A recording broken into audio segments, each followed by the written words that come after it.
good to go. We're just gonna wait for the stream to go up. We're good. Okay, we're good to go. Call the meeting to order. It's 5:14. Start with the adoption of the agenda. Need a motion to adopt the agenda as presented. Motion to adopt the agenda as presented. Thank you, Councillor Burrows. Call the question. All in favor? In favor. Thank you, Councillor Dean. Just like to point out, we have 3 councillors in the chamber, and Councillor Dean is joining us virtually. With that, it's 5:15. I'm going to move to the public hearing. I'll start. My name is Dave Cush. I am the Reeve of Woodlands County and the councillor for Anselmo.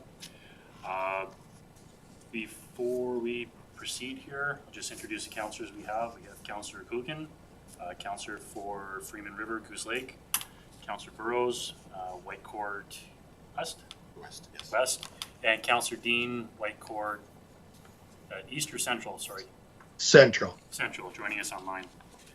I'd like to note that during a public hearing, we are reminded to respect the views of everyone and allow each individual their time to speak without interruption.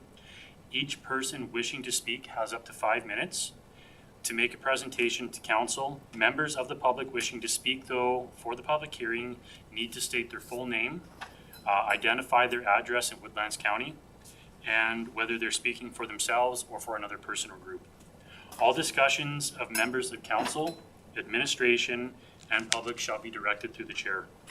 Council is not here to debate this matter during the public hearing, and the decision regarding to grant the bylaw further readings will be dealt with after the close of tomorrow's public hearing. Public hearings are to allow input for facts and gather information from the public and to provide you an opportunity for your feedback. The public hearing is not intended to be a question and answer period. And the questions and comments must be limited to items concerning and the subject matter of the public hearing bylaw 630/25, the proposed draft land use bylaw. With that, it is 5:16. I'll declare the public hearing for bylaw 630/25 open and ask Mr. Raposo, our manager of planning services, to provide the purpose of the background of the hearing. Thank you, Chair. So this public hearing is being held as required by Section 6921E of the MGA, Municipal Government Act, and pursuant to Section 216.4 of the MGA. The purpose of the proposed bylaw 630/25 is to update Woodlands County Land Use Bylaw and to repeal bylaw 49017, Land Use Bylaw with amendments. This public hearing is to provide an opportunity for members of the public who may be affected by the proposed bylaw to voice any comments or concerns they have prior to council considering the bylaw for consideration of second reading. So background of this bylaw. So administration has been conducting a review of the bylaw for about 18 months. With that being said, council gave first reading to bylaw 630/25 at its regular council meeting on August 13th, 2025, and scheduled a public hearing at the following time and location: Woodlands County Municipal Office Council Chambers in Fort Assiniboine, today, Tuesday, September 9th at 5:15 p.m., and a continuation of the same meeting tomorrow at Woodlands County Council Chambers in White Court, Wednesday, September 10th at 5:15 p.m. Public hearing was advertised for 2 consecutive weeks in the Town and County Barhead Leader and the White Court Press. The advertisement advised Woodlands County residents of the public hearing and the opportunity to attend the public hearing or provide written submissions on the proposed draft land use bylaw. The newspaper advertisements ran in the newspaper the week of August 25th and the week of September 1st, 2025. A notice of the special council meeting to hold the public hearing was advertised on Facebook and our website. The times of the public hearing were also added to the county land use bylaw update page and on our website. Bylaw 630/25 was referred to the following adjacent municipalities and government agencies. The town of White Court was referred to, Lac St. Anne County was referred to, Greenview County, the county of Barhead, Yellowhead County, Big Lakes County, Westlock County, and through the province, Alberta Forestry and Parks. The following school boards and divisions were referred to: Living Water School Board Division, Pembina Hills, Northern Gateway Public Schools, Grand Yellowhead School Division. And the following First Nations were referred to: Alexander First Nations and Alexis First Nations. I have attached the comments received to date. I will go over those briefly. Comments received from Lesser Slave Lake, Please be advised that the Municipal District of Lesser Slave Lake reviewed the draft land use bylaw. The Municipal District of Lesser Slave Lake has no concerns with respect to the proposed bylaw. Thank you. From Yellowhead County, thank you for providing Yellowhead County with the opportunity to provide comments on your draft land use bylaw. I have one comment pertaining to 2 permitted uses within the forestry district. Are there definitions included in the LUB? I have missed them: transport contractor business major or transport contractor business minor. If they're missed, I ask they be included. This clerical error has been adjusted. And Municipal District of Greenview. Good afternoon, Joshua. Thank you for allowing Greenview Planning and Development to review Woodlands County Draft Land Use Bylaw. We understand the immense amount of work that goes into the project such as this. Woodlands' attention to detail is commendable. Greenview has no planning comments to add. However, one of our staff noticed a number of minor link inconsistencies, and they did note that, and that has been fixed, and that was fixed prior to first reading. We did receive an additional comment from the town of Whitecourt. However, we haven't had time to review that as it was received today. We'll be including that in tomorrow's continuation of the public hearing. There will be a summary included. So prior to the public engagement, public engagement committee meetings occurred on the following dates throughout the LUB review process. On May 1st, 2024, the first ad hoc LUB committee meeting occurred in Whitecourt. June 18th to 20th, 2024, public engagement sessions were held in Whitecourt, Anselmo, and Fort Assiniboine. September 17th, second ad hoc LUB committee meeting was held in Whitecourt. October 8th to 10th, 2024, second public engagement sessions again being held in the Fort, Anselmo, and Whitecourt. November 27th, 2024, the third ad hoc committee meeting was held in Whitecourt. June 18th, 2025, the fourth ad hoc LUB committee meeting in Whitecourt. And on June 15th to 17th of this year, 2025, was the third public engagement session that occurred in Anselmo, Fort Assiniboine, and in Whitecourt. So administration has prepared the following to show some of the high-level changes of the bylaw. This list is not exhaustive. We did consolidate various districts from bylaw 49017 and in the proposed bylaw 63025. One example of this is Ag 1 district and Agriculture 2 district we're proposing be consolidated under a single district, agriculture. We streamlined land use definitions. Similar land uses have been grouped to reduce the total number of definitions, to enhance clarity and to improve allow the public to use the document a little bit easier. Tree clearing regulation development permit will now be required for tree clearing activities. There are various exemptions. Updated housing approach in certain districts. The number of potential dwellings per parcel has increased subject to applicable zoning regulations. Garden suite changes. There was previous requirement for affidavits for garden suites in bylaw 49017. We're proposing that's removed, and you can now instead have a permanent secondary home. New secondary suite framework. More flexible options for secondary suites have been introduced, categorized as internal and external based on zoning. The implementation of a noise exposure forecast overlay. An NEF overlay has been added to the proposed bylaw to ensure noise-sensitive land uses such as schools are not developed near CYZU Airport near Whitecourt. Renewable and alternative energy development. New section supports and introduces regulations for renewable and alternative energy initiatives in the county. Computational processing facilities. New regulations address the growth of these technologies and their compatibility with surrounding uses. In bylaw 490, it was silent to these particular uses. Now we've introduced some regulations around it in the draft. We've updated hazard land regulations. Revisions address development of flood-prone areas, steep slopes, and wildfire risk zones. Simplified subdivision approval. The CAO and their designate has been added as a subdivision authority. This allows administration to approve simple subdivisions, expediting approval process. Additionally, since first reading, administration has made further clerical edits to the draft land use bylaw brought at first reading on August 13th, 2025. Attached is a detailed list. I will go over them just so they're presented in the public hearing. Since first reading, PDF bookmark. So we removed extra secondary suites, external to bookmark. That was as per referral comment we received. Various edits in the Hamlet Commercial, Rural Industrial Forestry, and RR districts.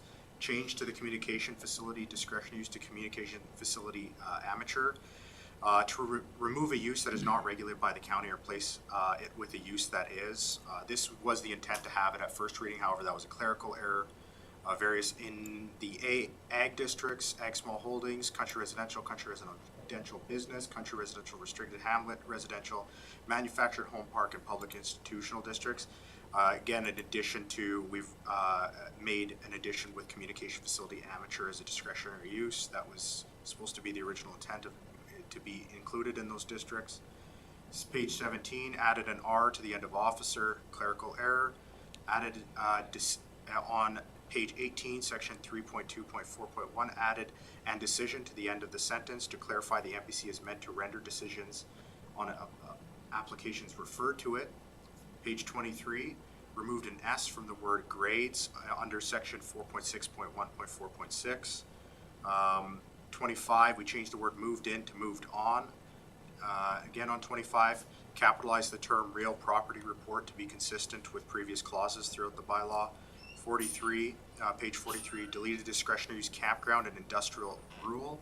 To remove uses not consistent with the intent of the district. This is under section 8.3.2.1. These were not intended to be included in the district. 45, page 45, section 8.4.3.1. Change the imperial unit to feet in minimum parcel width. That was just a corrected typo. 47, the same edit was made. Page 65, under section 8.1.4.2.1, remove the use transport contract and repair business major and agriculture service facilities. These uses no longer exist and should have been removed. They're not defined in the proposed bylaw. Page 108, 10.3.2.4, add the words unless otherwise stated in this bylaw to end at the end of the sentence to alleviate potential conflicts with regulation. Page 116, added the words by ensuring exterior lighting is consistent with the guidelines for good exterior lighting plans, Dark Sky Society 2020, to end of sentence to be consistent with respect to evaluating outdoor lighting levels with other regulations in the bylaw. That was just a wording error. 138, page 138, section 13.6.1.0, change the wording to sign owners are responsible to maintain signs in good repair and a safe structural condition, and to periodically refinish signs to ensure aesthetic appeal, to clarify the responsible party.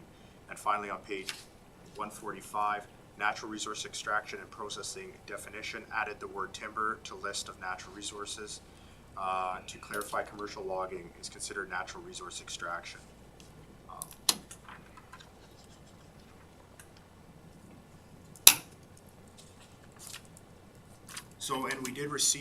In addition to this, we did receive one written submission from the public administration. We've received various comments and questions, a lot of questions regarding the bylaw, but we only received one formal submission that they wanted to include today in this public hearing. So I'll read that out. I do have printed copies available for council in the packages that they received. Hi, I would like to submit my concerns regarding bylaw 63025. My name is Tom Olson of Box 92, Fort Assiniboine. My concerns are as follows. First off, I don't perceive a need for such a far-reaching bylaw to make landowners' rights to improve their land more prohibitive. Whose definition of responsible land management will be used, the landowners or the counties? It is my understanding that all permits will be issued with conditions. That is the part that really concerns me, as the conditions could easily make any development too restrictive for the landowner. I would like to know who on staff has expertise to make decisions regarding the impact of tree removal on the property and affecting my livelihood. I encourage council to scrap the entire section of the land use bylaw, that would be section 9.14. Another concern is the time of the day that this hearing is being held, making it very difficult for several ratepayers to attend. For example, if we're still at work, many of us farmers are busy harvesting. Very poor planning and inconsiderate to the public. Thank you for your time and consideration of my concerns. And that concludes my remarks. Okay, thank you. With that, we'll move into questions, comments from council. Open up the floor. So I'll start off here. first one I have, we're talking about affidavits on the secondary suites. Or the current need for affidavits in the secondary suites, and we're moving away from that in the current proposal. Again, the reasoning for that, under my understanding, is that goes, what we're doing currently goes against the MGA, and we're not actually in a position where we're supposed to be requiring or asking for that. Yeah, that's correct. Yep. Second question I have here, in regards to the dark sky regulations, what is dark sky regulation, and how does that play into a land use bylaw? It's just, so there's various sections of the bylaw, mainly related to industrial development in your residential areas, to ensure that there's not, any development occurring on the property is not increasing light pollution for adjacent properties.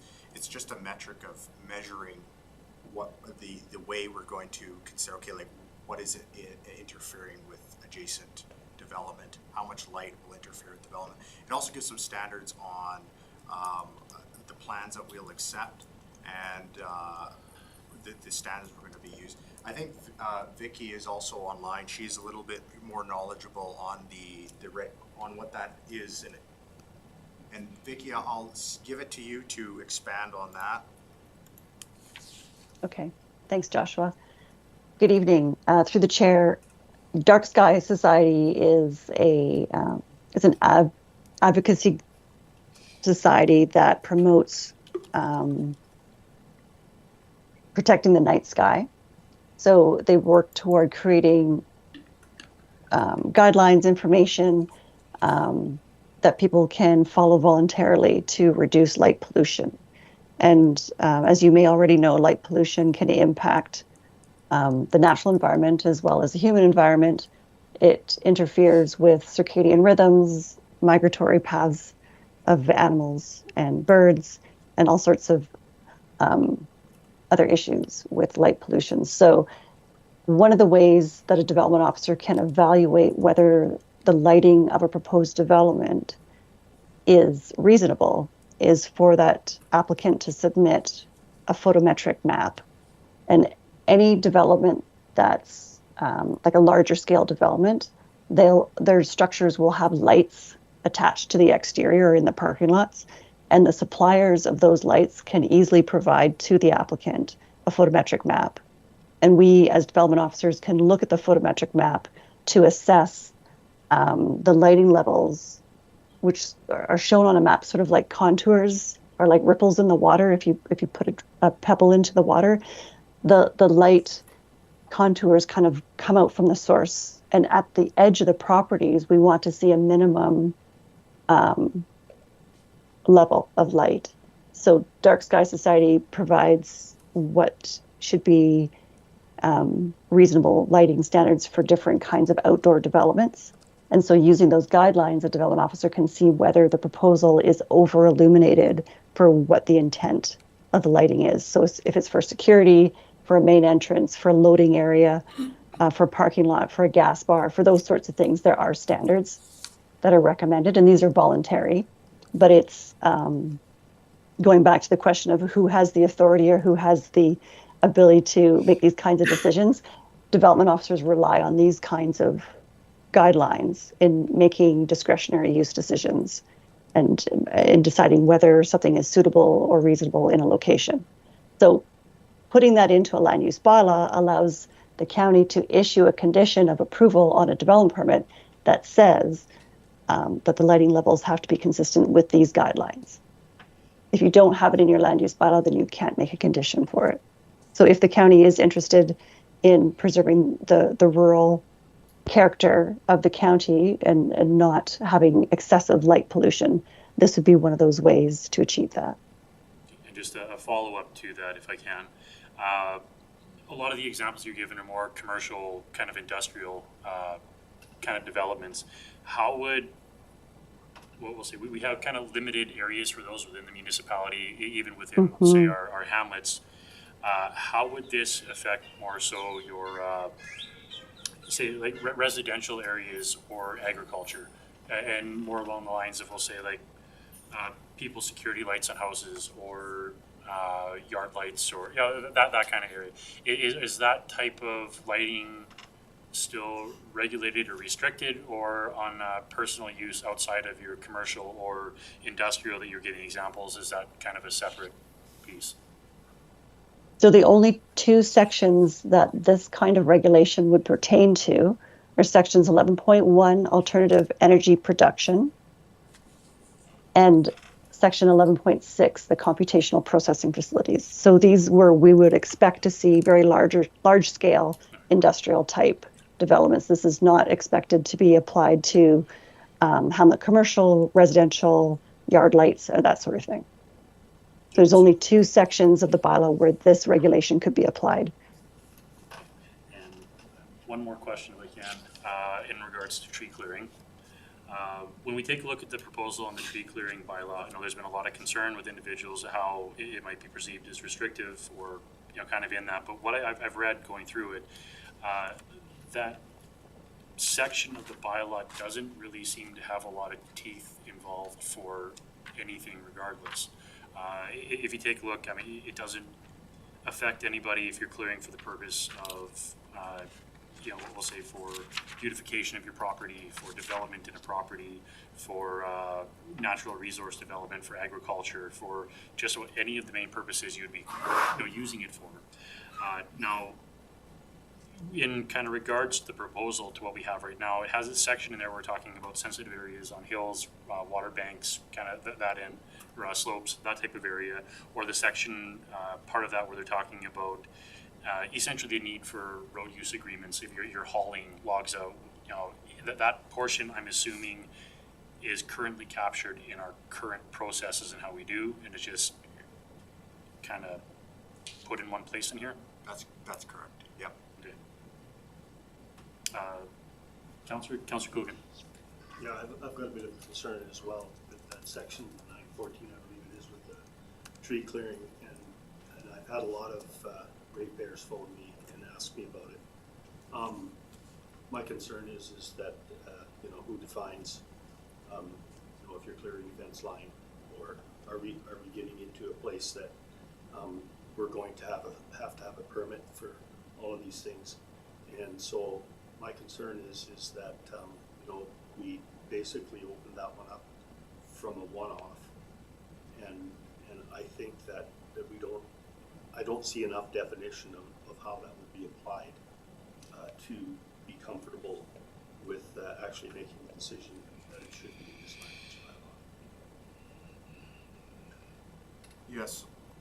So if someone was building a fence, it would be exempt. They would not need a permit as it's currently written. There's actually very few instances where you would need a permit.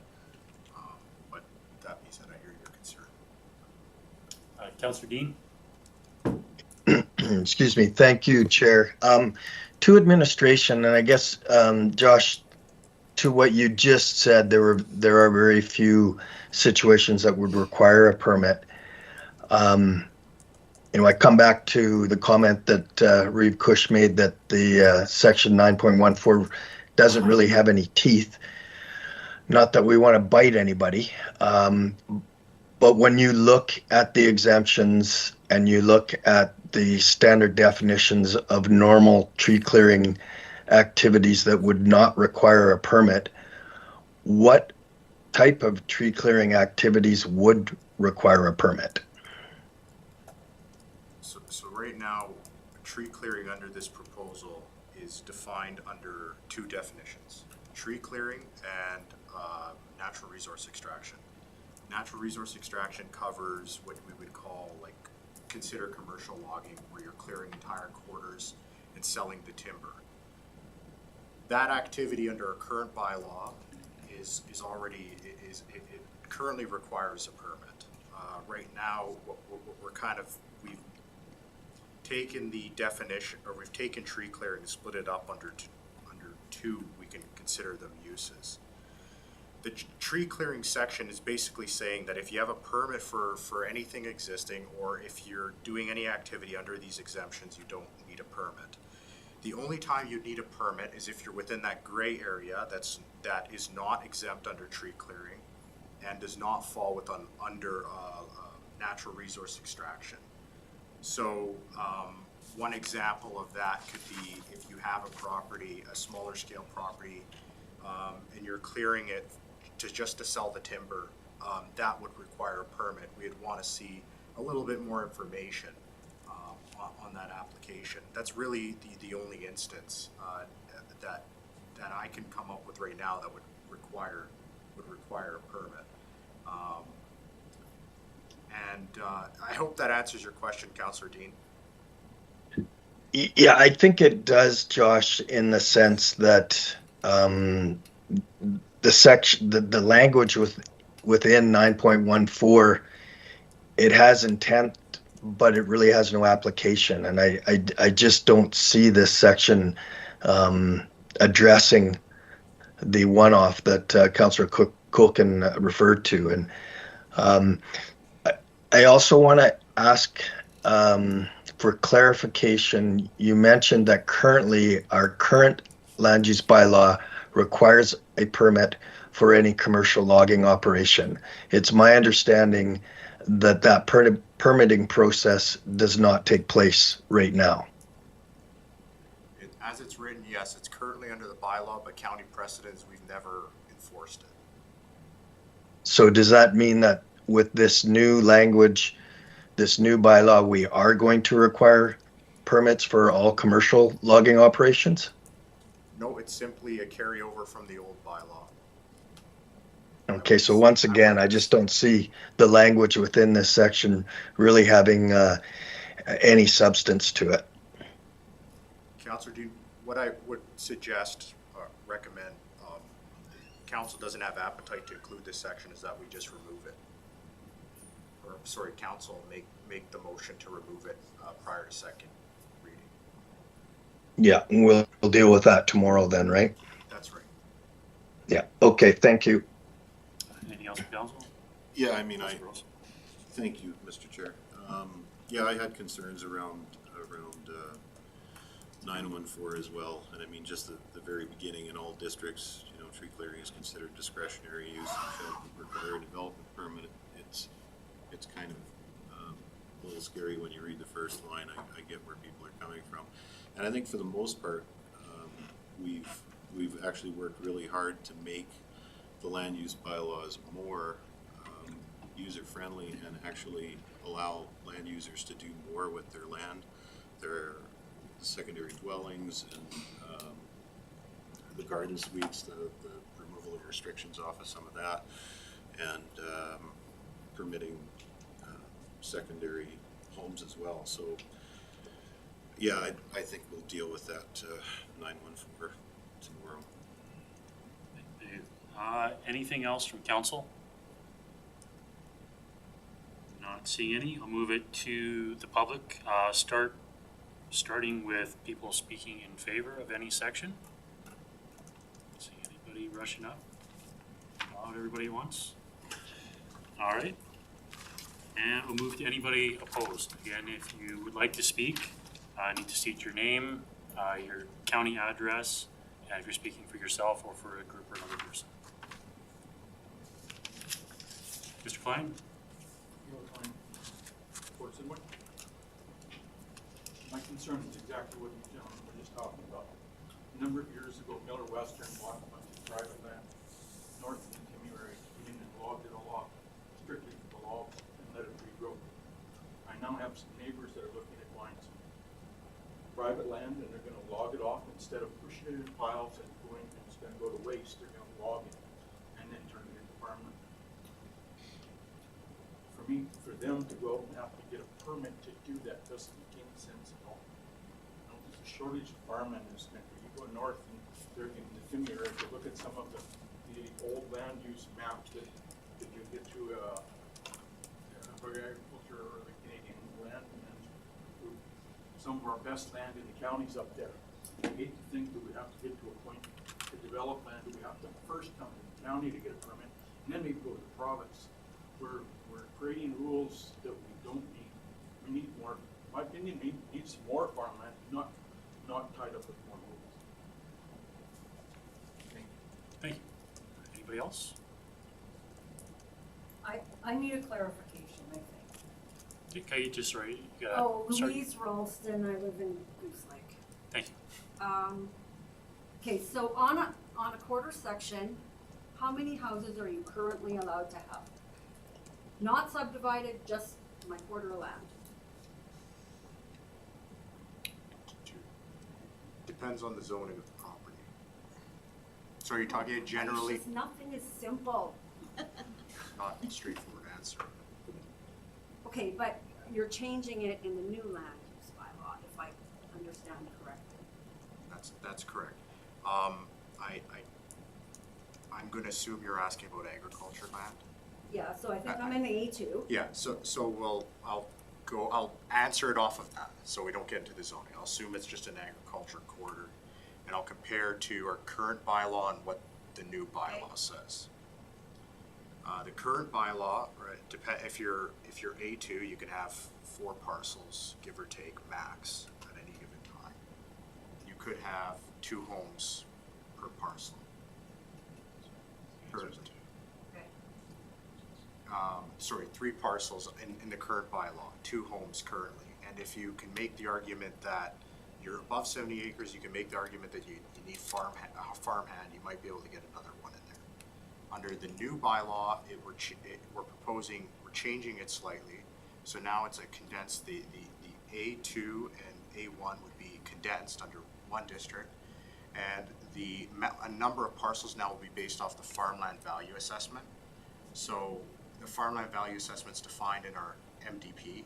So we'd look at the parcel, and then we would determine if it's better ag land or lesser ag land. So the better ag land is a farmland value assessment of around $114 an acre or more.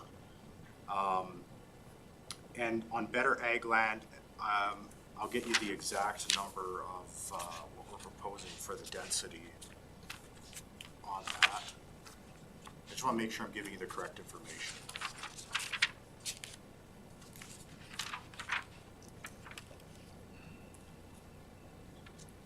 So on better ag land, which would be defined as having a farmland value assessment of $114.46 or greater on 65% or more of the parcel, the following subdivision regulations apply to previously unsubdivided quarter sections. The parcel may only be subdivided into 2 parcels, and the 2 parcels may be comprised of either 2 80-acre parcels or 1 parcel consisting of a 4.9 acre more or less proposed farmstead separation, and 1 parcel consisting of the remaining quarter. So you can have a max of two parcels. If you had an 80 acre split on that, you could have a principal home, a secondary suite external, which would be smaller than your principal home, like a secondary suite. It could be in your garage, for example, and then you could have an additional home. So you could have 3 homes, if you're going to look at it that way, 3 units. So if you had split into 2, you could have 6 homes on a quarter. There is in the new bylaw, if it's a lesser ag value, so under that 114, which would be, again, you'd have to have under an FAV value of under $114.46. And the parcel may be subdivided to a maximum of 4 parcels. The 4 parcels may be comprised of 2 80-acre parcels, more or less, with 1 farmland value or 1 farmstead separation. 2 80-acre parcels, more or less, with 1 containing 2 rural residential parcels, 5 acres, more or less, and 2 80-acre parcels, more or less, with 1 containing a farmstead separation. So you could have a max of 3 parcels per quarter. Depending on the land size, we're changing it now. The number of homes will be based off land size. So if you're over 16 hectares, so 40 acres, or sorry, under 16 hectares, 40 acres, you could have 2 homes. Above 16 hectares or above 40 acres, you could have 3. So just to make sure we're being dwelling units. So that would be whether, if you have a secondary suite external, right, that would be considered a dwelling unit. So you would have the choice whether you want a second home or secondary suite external. I hope that answers your question. I apologize. I know it was a lot. It's very confusing because I believe that under the current one, You can subdivide into two 70-acre parcels and then have whatever's left, like over the 140, right? So you can have two on each of those 70 acres and one on that other one, so you can have a maximum of 5. Right? Permitted, And then yes. you can apply for. You could, yeah, you could apply There's for still more. garden suites in the current bylaw that could be applied for, but those require affidavits. Yeah. So I'm not what he's worried saying, about instead of 5, if It all could three be applied, 7, it could be 8. on Okay, the- but in the I'm current pretty bylaw. sure when we Permitted had use. the meeting at the Legion, the overall consensus was that we didn't want it to be that there could be more houses on a quarter of land, especially ag land, than 5.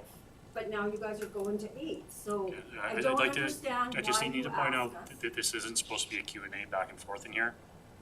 This is, you can speak your piece, we have 5 minutes, which we're over, and we need to, just procedurally, I need to follow what's here. There's anybody else who would like to speak? And if you have question, after this, we can have a discussion, no problem, but just procedurally, I gotta follow what's. Not seeing anything else. Ask any final questions from council? Well, Councilor Bros? yeah, thanks, Mr. Chair. And I'll just ask this to Josh because when we went through this, what we were trying to do, and I think this is important that people understand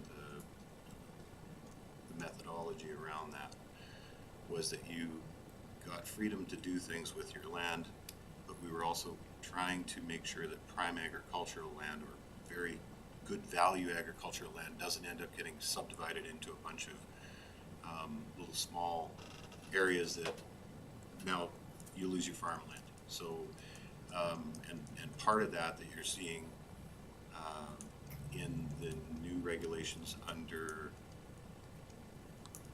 alternative power generation, what do they call it? Solar and wind.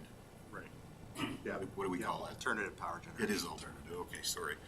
And there has been through the province, a tendency for some extremely good farmland to wind up with 40 acres of solar panels on it. And to my understanding, after 10 years of being shaded, the land is not recoverable. So that's a one-way ticket for land conversion. You don't just pull the panels out and start farming again. So that was something that we were looking at in the methodology. And if I'm inaccurate in that, anyone can correct me, but I think that was the methodology behind it, so. Anything else from council? Nothing online. So with that, I'll declare this public hearing for bylaw 630-25 postponed to continue tomorrow, September 10th, 2025 at 5:15 at the Woodlands County Administration Office at number 1 Woodlands Lane, Council Chambers in Whitecourt, to allow for any additional opportunity for Woodlands residents to participate in the public hearing. With that, it's 5:52. Thank you. So for clarification, when he's talking about housing Can I units. shut it off? Yeah, we can stop. For dwelling units. Do you need a motion for adjournment, or?